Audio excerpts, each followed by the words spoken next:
Maria decided to call it a night. The library was eerily silent, the quiet only broken by the rhythmic tapping of her own fingers on the keyboard. It was past midnight. A gust of cold wind rattled the window pane as she stepped out, pulling her coat tighter around her body. Autumn had painted the night with strokes of darkness and cold.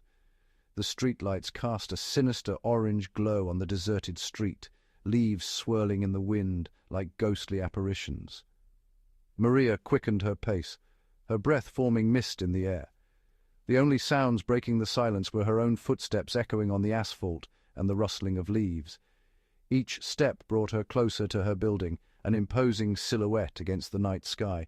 She could feel her heart pounding in her chest. An unsettling sensation crept up her spine, a primal instinct warning her of unseen dangers lurking in the shadows. As she searched for her keys, her hand trembling slightly, she couldn't shake the feeling of being watched. A shiver ran down her spine, causing goosebumps on her arms. Her gaze turned to the bushes near the building entrance, their shadows dancing menacingly in the dim light. There was nothing there, just your imagination, Maria, she murmured to herself, her voice almost a whisper in the stillness of the night.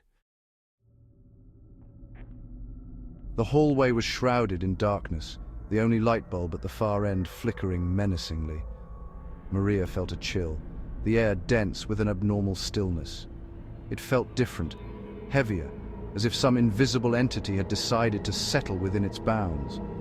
Her footsteps echoed loudly in the silence, each one seeming to reverberate within her core. She looked at the elevator, its doors closed, and chose the stairs. The metal railing was cold under her hand. The darkness seemed to press against her, as if the very shadows were alive, whispering secrets in low tones. A sudden creak from above made her jump. Her heart pounded in her ears as she froze, listening intently. Taking a deep breath, she continued her ascent, her pace quickened. The steps seemed to stretch endlessly before her. Every shadow, every creak of the old building seemed to amplify her fear, feeding the growing unease within her. She just wanted to be safe inside her apartment, away from the oppressive atmosphere of the building. Maria fumbled with the keys, her hand trembling so much that she could barely insert the key into the lock. Finally, the door opened with a groan.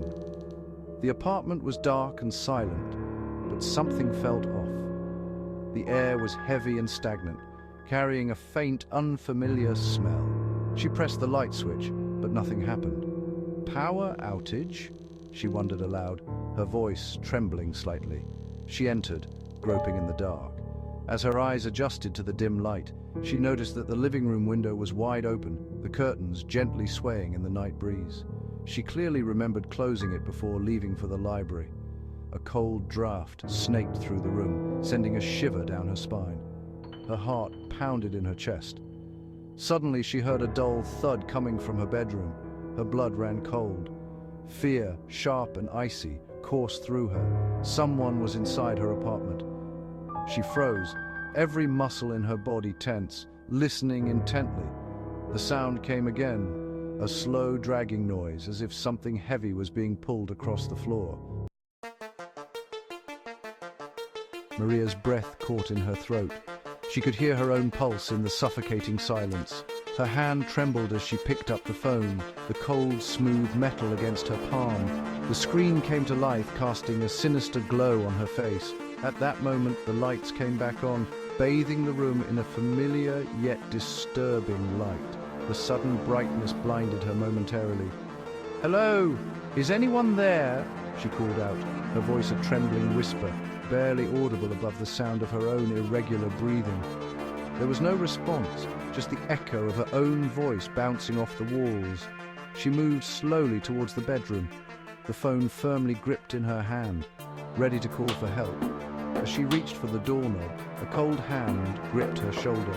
She screamed, a primal sound of pure terror escaping her throat, the phone falling to the floor. The last thing she saw before the darkness consumed her completely was a pair of eyes, glowing in the dark, filled with an ancient and malevolent hunger.